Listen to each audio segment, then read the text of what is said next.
Jake Paul versus Tyron Woodley has been announced. Yes, that's right. After Jake Paul made the move from Triller over to Showtime Boxing, it's been announced that his next opponent will be the one and only chosen one, former UFC middleweight champion Tyron Woodley. A lot of history and back and forth between the teams based on the Askren fight. Woodley was calling for something along these lines. I'm a little shocked that Woodley actually got the fight, but a very important note is that Woodley said that this will be the, quote, easiest and highest purse of his career. So that's an interesting thing to unpack. Drake, I know you just absolutely love this entire topic and situation. So just hit me with how excited you are, man. How awesome is this, dude? Oh yeah. I as much as I hate all of this, loathe it from the depths of my soul, I'm playing along today, as you all can see. Yeah, so honestly, good for Tyron Woodley, right? Good for him. And if I'm going to play along in this world where Jake Paul actually doesn't want to be a real boxer because he's not fighting boxers, this fight actually does make sense because this is about story and silliness. And he just knocked out one of Tyron's best friends. So why not take him on yourself? Here we are. And a step up in the striking, at least, which is what people really want to see. They really want to see that. And man, I've seen a lot of people discredit Woodley for his striking, which of course is reasonable, but still, he hits very hard, and he does have hands. You know, he can box. We haven't seen it a whole lot in this last stretch, but you look at the styles that have made styles make fights and who he's fought against. I've talked about a whole lot whenever we're talking about Woodley. Those kind of wrestle strikers, those perfect combos of guys that he's fought, with the exception of Luke, who he actually did have some success against, but then cost him because he got a little bit too crazy. If we see a little bit of a more combined version of that Woodley, this should be fine for him. You would hope. You would hope. But ultimately, as I said, man, it's good for him in the fact that, all right, what should be a super easy, massive payday, which is very sad and unfortunate for a former UFC champion who has title defenses. Like, it's not just some guy who won the title and was like a flash in the pan champion. I'm not going to name any names, but it's not good for this guy. That's unfortunate, man. It shouldn't be that way, which circles back to the whole fighter pay topic, which if Jake Paul has actually done anything good in the last so many years in combat sports specifically, it is bringing to light that jab at Dana White about fighter pay and all that stuff, where he's actually right in that part. So, yeah, it's nice, but unfortunate for a guy like Woodley, who obviously not with the UFC anymore, because that's how this is happening. Back end of his career. Who knows what'll happen after this if he continues to try, if anybody wants him, that kind of thing, especially if depending on how this fight goes. right. It's just a bummer. It's a bummer that this is the reality that we live in, where this makes the most money for you. Yeah, I think the insane thing is that he wasn't just a defending champion. He was a multiple time defending champion who was the co-main event to UFC 205, which was Conor McGregor versus Eddie Alvarez. He got pay-per-view points on that pay-per-view. And so to be on a McGregor pay-per-view and be a champion, so you're getting pay-per-view points and still say this is, the biggest purse of your careers to go fight a YouTube star who, as you mentioned, has not fought real boxers, has fought a basketball player and I think one other dude, another YouTuber or something. Yep.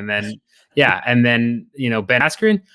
I mean, it's crazy. That is the biggest effect of this whole Jake Paul phenomenon is you're looking at a lot of fighters calling out Jake Paul, seeing Ben Askren, a guy who, came into the UFC, had one controversial win and then got drummed out pretty quick with a highlight reel knockout and a submission, make more money than most of those fighters are going to make during their career.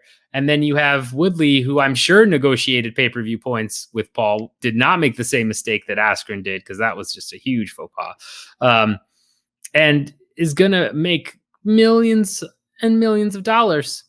And even if he gets knocked out, which I don't think will happen, but it's possible, fingers crossed that doesn't happen. But even if he does, he's still making more money than he ever did fighting real dangerous, guys like Wonder Boy, Damian Maia, Robbie Lawler, like guys who all at the time were very serious threats. Some of them still, Wonder Boy is still right up there, and he fought him twice.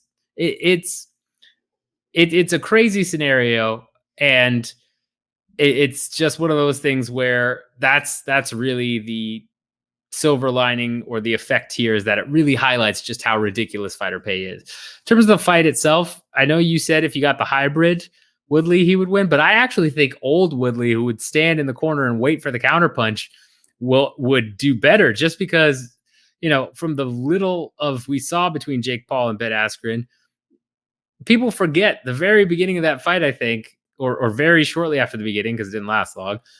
Paul throws a left hook that Askren easily ducks and then counters, like comes back up and counters with a right. Danger zone with Woodley right there. Yeah, if Woodley does that, you are going to sleep. Like Ben Askren, you could go ahead and eat a bunch of punches from him. But Woodley, come on. You're definitely going to sleep. So I think old Woodley, who just kind of sits back, he won't have to worry about leg kicks. He'll be able to just sit back and just wait. Like, I think that will do very, very well. But yeah, the whole situation is nuts. And I guess one question I did want to ask you is, we've seen Askren and Woodley. Let's say Paul does knock out Woodley. Let's say, or wins in a decision somehow. Somehow he beats him. At that point, who does Paul call out next, or which fighters rather are going to look for a way out to go fight Paul? Because if I'm a UFC fighter, right, I am definitely looking at that as an easy payday, even if I lose. So, yeah. I mean, that is where things get really interesting because of the resume and, better striking skills that Woodley has, right? Especially if he could finish him, which I just don't even want to even say that. I don't want to say that. But all team MMA. And Woodley is your dog right now. Keep that in mind. Yeah, yes, that is true. So people are drinking the Kool-Aid on Jake Paul's abilities. Hopefully we can put a stop to that. Good for him doing his thing too, I guess. I'll give him that. But I still don't like it. So what would be next? Man, I think it's hilarious how Dana still tries to fit into any picture these days. Another guy who just should fight somebody in general in MMA, which he still hasn't proven himself in. That's off the table, though. No one gives a shit about that anymore. I don't think, nor they shouldn't anyways. Right. I think that, man, I don't know. It's tough to say because of like somebody trying to go out and do that. Like, I can't see a top 10 guy go out and do that. Like, here's an example, like Darren Till, who's got a big following and, a voice and a striker. That's his background, but obviously a guy who hasn't been doing too great lately, injuries and just his record. If he was to be like, I seriously want to do this, let me out and go and do this, I still feel like he's too high up, maybe a more realistic guy, because of, if you look at it, and Jake would be like, oh yeah, he's been losing, he's, is what it is. I still can't see that being very realistic. So I feel like after, assuming he was to beat Woodley, it's already been talked about, but Bisping maybe, man. Like, I think that's just, when you look at, by that point, Jake would have gotten even bigger, obviously, if he was able to pull that off. Even if you were to do Bisping next, massive because of the trash talk. Do it after, Yeah. it's 10 times that. Which honestly, I'm a Bisping fan, Pat. He's one of my favorites of all time. I wouldn't like that, but I would be so entertained by the buildup because Bisping would destroy him because Jake looked like an absolute idiot talking, in front of Ben Askren. Like that was hard to watch. Yeah. Oh yeah. No, and I mean, it's tough because right, like Bisping did turn it down. He was offered. He did turn down that fight before. I like that matchup a lot. I would actually prefer that to Woodley, just because you said trash talk. And I mean, the only problem there that I see is that I think in a lot of people's minds, it would be, especially with the revelation about the eye, and then He's the everything. bionic man now. Right, He's it's true. so many replacements. Yeah. Yeah, and that's where, and I would say, his resume compared to Woodley's, at least as a champion, is far weaker because of who he fought as a champion. So it's kind of I think it would be sellable, but if you were going to do that fight, I think it would have been done before Woodley. And I think if he beats Woodley, former multiple time champion, more recent champion too than Bisping, then I think you have to look at some of these bigger names. And I would imagine anyone that is honestly in the top 10, 15 who has fought out their contract and renegotiating. Right. Yes. If I'm, in that killer's row at welterweight, which is a killer's row towards the top, and I'm having trouble, or maybe I'm getting there, but maybe I've got some alternating wins and losses, but I'm trying to look at the rankings here to see who makes sense. But anyone really, because if you look at, I mean, hell, look at Usman. Nobody wants to fight Usman right now, especially for that less money. I think they immediately jump at the chance to do this. Look at the obvious choice for me, providing that it was the last fight of his contract, or he was able to get out of his contract, is Colby Covington, right? Oh, okay. Like that's the one that makes the most sense for me, just because that trash talk would be on the same cringe level as Jake Paul's, I think, and so it'd be kind of man. I mean, there's also, of course, Nate Diaz, if that's available. That makes a lot of sense if he loses to Leon Edwards and he's, doing these one-off deals. That's where I thought you were going to go. Yeah, I mean, that definitely, UFC is going to keep him for as long as they can because of this possibility now. Right, but it all depends on what Diaz signed in terms of how many fights. It's very possible Diaz has one of these structures where he kind of does one-offs, or he's got a couple, because they were never really worried about him going anywhere else before. He's never talked about boxing. He's always talked about being the realist, all this. And if you look at how many fights has he fought since the last McGregor fight, I think 3 or 4. I mean, so he could technically be just in line for just 2. Is it really Pettis and Masvidal? That's it. Yeah, I guess you're right. All right, never mind. So yeah, unlikely, but yeah, unlikely he's on his last. But still, you never know. And it's, if I'm in the top 10 and I have an opportunity to get out of that contract to fight a YouTuber and be literally probably set for life money wise, right?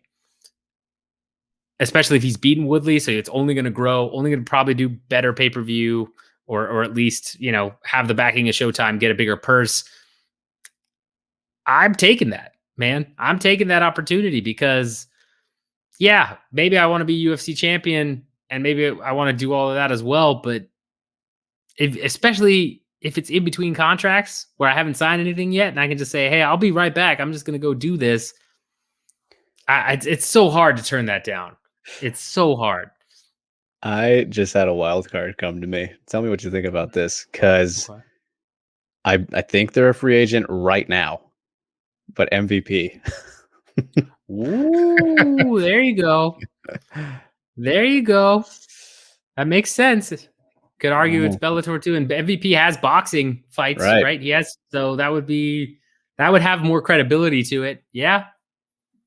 I think the end goal is still McGregor, honestly, if I'm being truthful. I think if he beats Woodley, I think that's who he really angles a fight for. Oh, if Connor loses to Dustin, I feel like if he loses that and then Woodley loses, you might want to write it right there. Yeah, But again, that's UFC has to play ball in that case too. right. Yeah, that is the big difference. Is McGregor did sign a giant contract before the Habib fight, so I think it was 8 fights or something. So that would have to be a joint thing. But they probably would be fine with that because I'm sure that would do a lot of pay-per-view buys. So it's Would test Dana's integrity there. yeah, yeah, yeah. Uh, Wouldn't be the first time. Would not be the first time. But yeah, let us know your thoughts on this fight between Woodley and Jake Paul. Are you excited for it? Are you going to watch it? Are you happy that Woodley's at least getting paid? Let us know your thoughts around all of that, fighter pay. If you just dislike Jake Paul in general, feel free to tell us because that makes us happy because we also dislike Jake Paul because he's a terrible human being. And yeah, make sure you hit the like button, subscribe, bell notification, all that as well. And I mean, it'll be a while before we get, Jake versus Woodley. So don't forget that I think it's this weekend or next weekend we get Logan versus Mayweather. So Paul brothers just out here. Just yeah. So make sure to buy that one. they're here. They're out here. They're out here. They are out here.